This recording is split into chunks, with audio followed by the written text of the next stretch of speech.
Well, hello. Video number 2, as promised. I'm actually doing it. How much can you not believe this right now? I am very surprised myself, but I thought, hey, it's November, it's getting colder.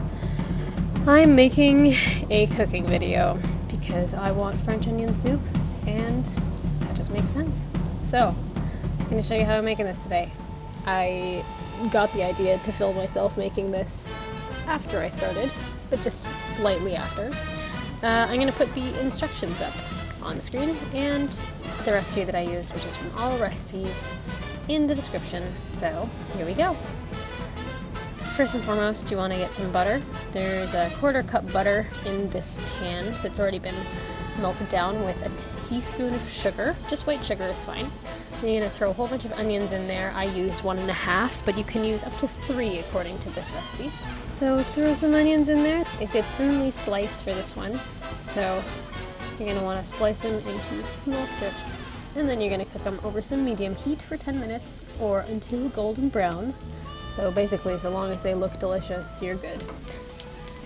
After everything is nice and browned up, they ask you to put in some flour, just a tablespoon. They mentioned pan juices. I didn't have any.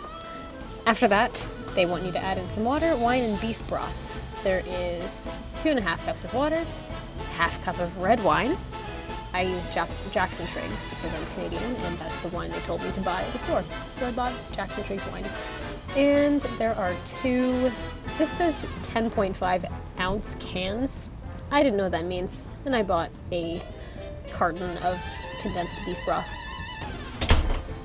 The neighbor just thought I had the best idea sitting outside recording this because my apartment is very loud right now. So there you go. Little tidbit of neighborhoodly friendliness. Okay, now back to the recipe. Yes, all the liquidy things. So essentially with all this liquid, you want to bring it to a boil. Basically, anytime liquid is involved, liquid and simmer for a while. They ask you to just boil it, and then as soon as it hits a boil, take it down to low and let it sit for a while. That really gets the flavors and gets things into whatever it is that you're cooking nice and deeply, and it generally just makes things taste better. So you're going to do that. After 10 minutes, or while this 10-minute thing is happening, you're going to want to take some bread. I had some baguettes from lunchtime that were included in my soup then. Yes, I eat a lot of soup, don't judge me. But this recipe wants you to have 1 French baguette, and they want you to cut it into 1-inch thick slices. Toast it at 325 or until browned, or if you have a toaster, you can use that because apparently these people are in the dark ages. And after that, you just leave the bread out until the rest of it is finished. Next up, you're pretty much good to go. You've done most of the cooking. It's just a matter of letting it bake for a while to, again, get all of those flavors nice and mixed in with one another. So put your soup, this recipe says to put it in specific bowls per serving. I just didn't care about that.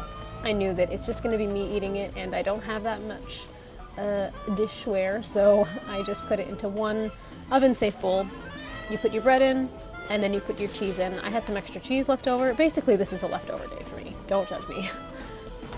But it did call for Swiss cheese. Other recipes call for Parmesan. I have a bit of Swiss and cheddar. Basically, whatever cheese hits your fancy, put it in there. You're going to want to use a whole bunch of slices. That way it can get nice and cheesy and melted and delicious. Once you put everything in, just throw it in the oven. Again, for 10 minutes at 425 degrees. I already preheated my oven, as you might have seen earlier. But after 10 minutes, that's basically it. You're good to go. There's a whole bunch of ways to do this recipe, and everyone's got their slightly different ratios or special ingredients to give it that distinct flavor. Every recipe is different. It might take you some trial and error and some patience to learn how to get this the way that you want. I know this one for me isn't the favorite version that I've had in my life, but it was pretty darn good, and from this point, now I know how easy it is to make. So, ta-da! Video day number 2 down, and on to the next one. Stay safe, be wonderful, and as always, find your own delicious adventure.